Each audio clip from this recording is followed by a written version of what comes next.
Hello everyone, Happy New Year and welcome to the first episode of 2015 in which a last-minute offering 2 days before New Year's Eve, Ford handed me the keys to a brand new fastback Mustang and told me to have fun.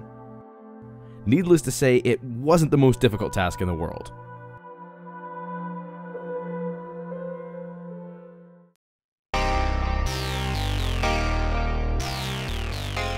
Admittedly, when I first saw photos of this Mustang almost a year ago in December 2013, for just some reason I wasn't sold.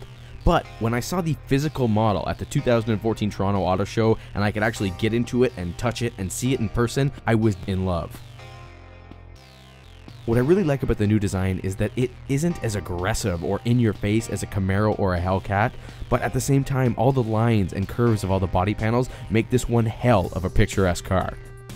The body is 1.5 inches wider and lower than its predecessors, and the entire car sits upon a completely redesigned independent rear suspension which soaks up the majority of potholes in Toronto, which is pretty much a feat for any car, even a massive SUV.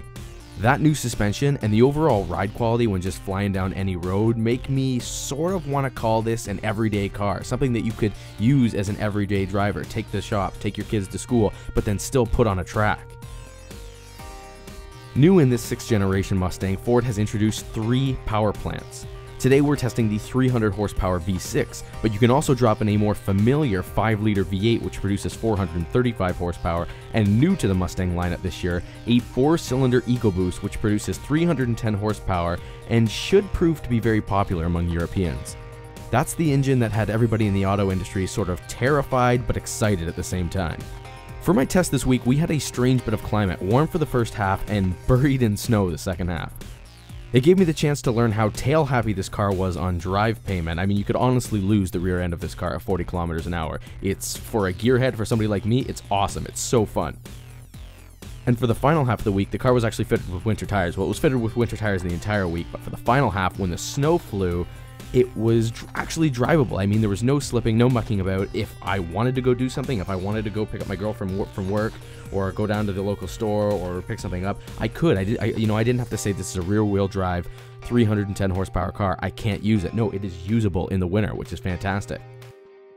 The inside of this tester unit is barren, and actually my girlfriend wrote it off as soon as she found out that it didn't have heated seats or a heated steering wheel. But what she doesn't understand is that the Mustang is actually more than that. It's a fun car to drive, and the fact that it didn't have anything in it, no navigation, no leather, none of that stuff, actually allowed you to focus on how amazing this car was and how special it really was.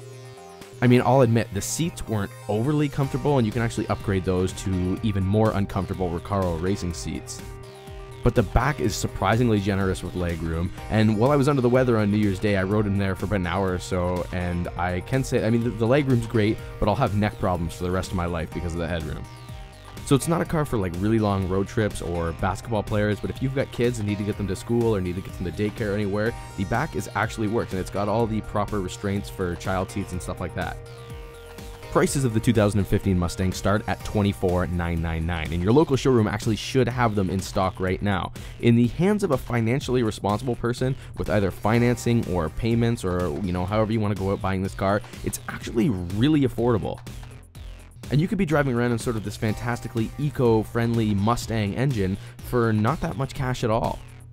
Now, handing the keys back after 7 days was hard, and every time I've seen one on the street since, it's been like seeing your ex-girlfriend that you're still in love with on a date with another dude. You're like, oh my god, I can't believe I don't have that anymore, right? But if there's one word to sum up the ownership of a Mustang, and I mean, I only owned a Mustang for 7 days, it's special. And I always know that I have a special car by the amount of strangers who will randomly interrupt my day and walk up to me and ask me about the car. And I love that. I love when people walk up, and I love when they ask me about the car, or they say that, they've just ordered one or they just bought one, because I think that's what sort of Mustang ownership is. It's enthusiasts. It's people who really love driving. It's people who really love the car. And I think that speaks to that. After driving it around for 7 days and putting it around many, many corners, losing the rear end many, many times, and always coming out with a smile on my face, I can say if you're seriously considering a Mustang, you're in for a treat.